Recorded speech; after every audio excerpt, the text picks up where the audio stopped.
Hi friends, welcome back to smart Rajeshwari kitchen. ఎలా ఉన్నారు friends? అందరూ బాగున్నారా? ఈరోజు మన ఇంటి రెసిపీ మంచి రెసిపీతో మళ్ళీ వచ్చేసాను. చూడండి ఎంత బాగుందో. పెసల్ కర్రీ అండి, పచ్చ పెసరు కూర చాలా బాగుంటుందండి. హెల్త్కి కూడా చాలా మంచిది, పిల్లలకేటి పెద్దలకేటి ఆరోగ్యానికి చాలా మంచిది. ఇది దేంతో అయినా బాగుంటుందండి, చాలా కమ్మగా ఉంటుంది, టేస్ట్గా ఉంటుంది. పిల్లలు కూడా ఇష్టంగా తింటారు. ఎలా చేశానో ఏంటో వీడియోలోకి వెళ్ళి తెలుసుకుందాం. చివరి వరకు చూడండి. మీకు నచ్చితే లైక్ చేసి షేర్ చేసి సబ్స్క్రైబ్ చేయండి ఫ్రెండ్స్. ఇంకా వీడియోలోకి వెళ్ళిపోదాం రండి.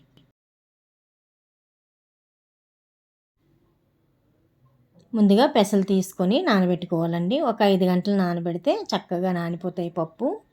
చూసారు కదా, ఇది తొక్కతో పెసలు అనమాట. ఇది చాలా బాగుంటుందండి, టేస్టీగా ఉంటుంది. ముందుగా కడుక్కొని ఒక 5 గంటలు నానబెట్టుకొని, నానిన తర్వాత ఉడకపెట్టుకొని పక్కన పెట్టుకోవాలండి. తర్వాత స్టవ్ వెలిగించి గిన్నె పెట్టుకొని అందులో ఆయిల్ వేసుకొని పోపు దినుసులు వేసుకోవాలండి.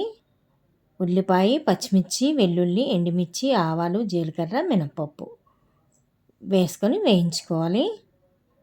చాలా చాలా టేస్టీగా ఉంటుంది ఫ్రెండ్స్. ఇది రోటీ, చపాతీ, రైసు, మరి పుల్క, మళ్ళీ ఎక్కువగా రాగి సంకట్లో తింటే సూపర్గా ఉంటుందండి.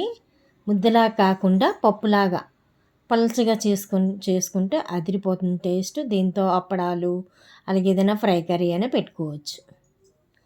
ఇవి వేగిన తర్వాత ఉల్లిపాయ, పచ్చిమిర్చి వేసుకోండి.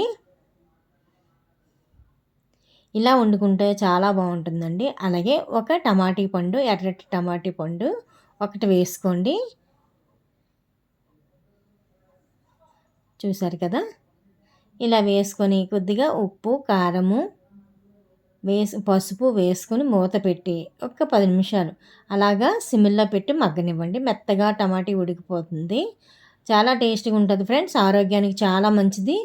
లేదంటే మనం రాత్రి నానబెట్టుకొని మధ్యాహ్నం అయినా వండుకుంటే చిన్న మొలకల్లా వస్తాయి కదా, అలా వండుకుంటే ఇంకా ఒంటికి మంచిదండి.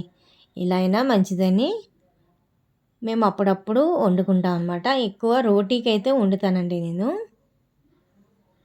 చూసారు కదా, మన టమాటీ అంతా మగ్గిపోయింది. ఇప్పుడు పెసలు ఉడకబెట్టుకున్నాం కదా, అవి వేసేసుకోవాలి. మొత్తం అంతా కలుపుకొని కొద్దిగా వాటర్ వేసుకోవాలండి. చూడండి ఎంత బాగుందో. ఇంకొద్దిగా వాటర్ వేసుకుంటే పలచగా వస్తుంది. రైస్కి అయితే చాలా బాగుంటుంది. నెయ్యి వేసుకొని ఈ పెసలు కర్రీ వేసుకొని తింటే అదిరిపోతుందండి. పిల్లలు అయితే కమ్మగా ఆహా ఓహో అంటూ తింటారు, అంత బాగుంటుంది.